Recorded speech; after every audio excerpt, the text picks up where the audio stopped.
ಉಷ್ಣವನ್ನ ಕೊಟ್ಟಾಗ ಹಿಗ್ಗುತ್ತವೆ ಅನ್ನುವಂತ ಒಂದು ವಿಚಾರ ನಮಗೆ ಗೊತ್ತಿದೆ. ಉಷ್ಣದಿಂದ ಲೋಹಗಳು ಹಿಗ್ಗುತ್ತವೆ, ಅವು ತಂಪಾದಾಗ ಏನಾಗ್ತವೆ ಮತ್ತೆ ಕುಗ್ಗುತ್ತವೆ.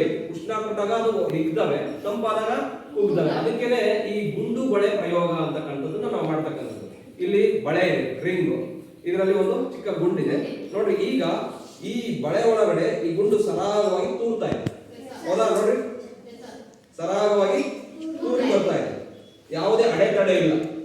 ಇದನ್ನ ನಾನು ಕೆಲವು ನಿಮಿಷಗಳ ಕಾಲ ಚೆನ್ನಾಗಿ ಉಷ್ಣವನ್ನ ಕೊಡ್ತೀನಿ, ಅಂದ್ರೆ ಬಿಸಿ ಮಾಡ್ತೀನಿ. ಬಿಸಿ ಮಾಡಿದಾಗ ಆ ನಂತರ ಇದರಲ್ಲಿ ಇದನ್ನ ನಾವು ಹಿಂಗೆ ತೂರಿಸೋದಕ್ಕೆ ಪ್ರಯತ್ನ ಪಡೋಣ. ಆಗ ತೂರ್ತಾ ಇಲ್ವಾ ಕಡಿಮೆ ಪ್ಲೇಯರ್. ಈಗ ನಾನು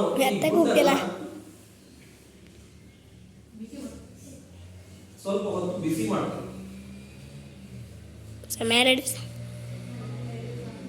ನಾವು ಉಷ್ಣ ಮ್ಯಾಗ ಹೋಗ್ತಿರುತ್ತಲ್ಲ ಈ ಕಡೆ ಸೈಡಿಗೆ ಬರಲ್ಲ.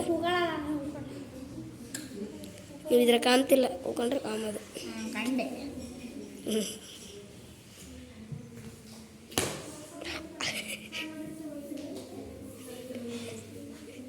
ನಿನ್ನ ವಿಡಿಯೋ ಮಾಡ್ಕೊಂಡು ಹಾಕ್ತಿದ್ದೆ, ಮಾಡ್ತೀನಿ. ದಾರ ಅದು ಚೈನ್ ಕಟ್ಟಾಗಿದೆ, ಚೈನ್ ಅಲ್ಲಿ ಇಡ್ಬೇಕಾಯ್ತು. ಯಾಕಂದ್ರೆ ದಾರ ಸುರುತ್ತೆ ಅಂತಾನೆ ಚೈನ್ ಹಾಕ್ಬೇಕಾಯ್ತು. ಚೈನ್ ಇಲ್ಲ, ಹೊರಡೋಗಿದೆ. ಇಲ್ಲಿ ನಾನು ಇಟ್ಲದಲ್ಲಿ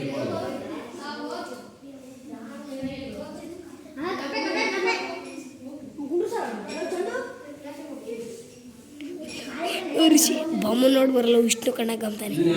ವಿಷ್ಣು ಕುಂತ ನೋಡಲ್ಲ, ವಿಷ್ಣು ಕಾಣ್ತಿಲ್ಲ, ವಿಷ್ಣು ಕುಂತ ನೋಡಿ. ಅಲ್ಲೇ ಸುರಕ್ಷತೆಯಿಂದ ಎಚ್ಚರಿಕೆ ವಹಿಸಿ ಮಾಡಬೇಕಾಗಿರ್ತಕ್ಕಂಥದ್ದು. ಅಂದ್ರೆ ಈ ಪ್ರಯೋಗವನ್ನ ನೀವು ಮಾಡ್ಲಿಕ್ಕೆ ನಿಮ್ಮ ಹತ್ರ ಯಾವುದೇ ಉಪಕರಣಗಳು ಇರೋದಿಲ್ಲ.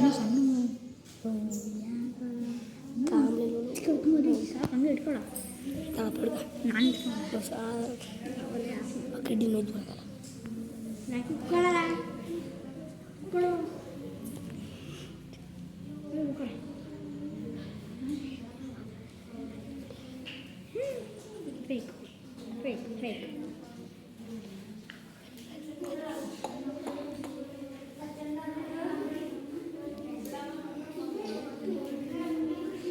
ಈಗ ಇದು ಗಾತ್ರದಲ್ಲಿ ದೊಡ್ಡದಾಗಿರುತ್ತಾ ಅಥವಾ ಚಿಕ್ಕದಾಗಿರುತ್ತಾ? ಒಂದು ವೇಳೆ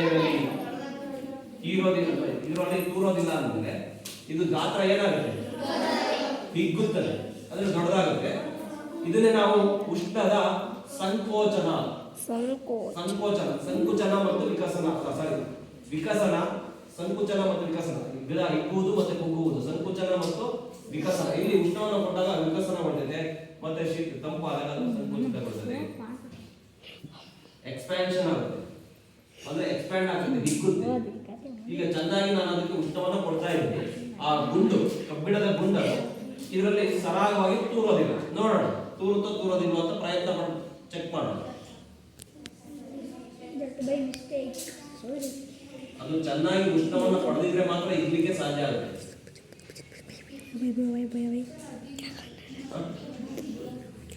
ಅಂದ್ರೆ ನಮಗೆ ಕಾಣುವಷ್ಟು ಹಿಗ್ಗೋದಿಲ್ಲ ಇದರಲ್ಲಿ. ಈಗ ಇದರಲ್ಲಿ ತೂರುವಷ್ಟು ಡಯಾಮೀಟರ್ ಇರ್ತದೆ, ಅಂದ್ರೆ ವ್ಯಾಸ ಗೊತ್ತಲ್ಲ ನಿಮಗೆ. ಈಗ ಸ್ವಲ್ಪ ವ್ಯಾಸ ದೊಡ್ಡದಾಯ್ತು ಅಂದ್ರೂ ಆ ಬಳೆ ಒಳಗಡೆ ಸರಾಗ ತೂರೋದೇ ಇಲ್ಲ. ನೋಡೋಣ,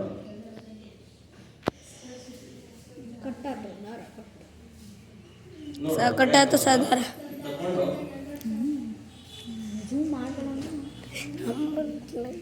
ನೋಡ್ರಿ, ತೂರ್ತಾ ಇದೆಯಾ? ಸ್ವಲ್ಪ ಹಾಗೆ ತಡೀತಾ ಇದೆ, ಹಿಡಿತಾ ಇದೆ. ಅವಾಗಲೇ ನಾನು ಹಿಂಗ್ ಒತ್ತಿದ್ರೆ ಜಸ್ಟ್ ಹಿಂಗ್ ಇಟ್ಟ ತಕ್ಷಣ ಒಳಗೋಯ್ತು. ಈಗ ಹೋಗ್ತಾ ಇಲ್ಲ, ಯಾಕೆ? ಉಷ್ಣವನ್ನ ಪಡ್ಕೊಂತಲ್ಲ ಈ ಕಬ್ಬಿಣದ ಗುಂಡು. ಈ ಉಷ್ಣವನ್ನ ಪಡೆದ ನಂತರ ಏನಾಯ್ತಪ್ಪ ಅಂದ್ರೆ ಇದು ಇತ್ತು, ಎಕ್ಸ್ಪ್ಯಾಂಡ್ ಆಯ್ತು, ಸರಿನಾ? ಹಾಗಾಗಿ ಈ ಸಾಮಾನ್ಯವಾಗಿ ಲೋಹಗಳು ಉಷ್ಣವನ್ನ ಪಡ್ಕೊಂಡಾಗ ಹಿಗ್ತವೆ. ಈಗ ತೂರ್ತಾ ಇಲ್ಲ.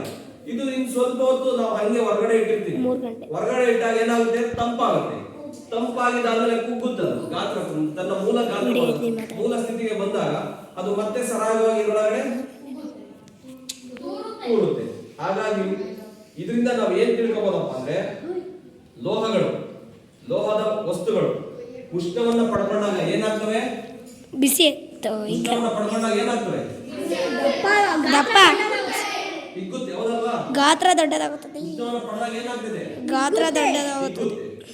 ಅದು ತಂಪುಗೊಳಿಸಿದಾಗ ತೂಗುತ್ತೆ. ಹಿಗ್ಗುತ್ತೆ. ಹಾಗಾಗಿ ಶಾಖವನ್ನ ಕೊಟ್ಟಾಗ ಅದು ಹಿಗ್ಗುವುದು ಅಲ್ಲ, ಶಾಖವನ್ನ ಕೊಟ್ಟಾಗ ಹಿಗ್ಗುತ್ತೆ, ಅದರ ಶಾಖವನ್ನ ಕಳೆದುಕೊಂಡಾಗ ಕುಗ್ಗುತ್ತೆ. ಕುಗ್ಗುತ್ತೆ.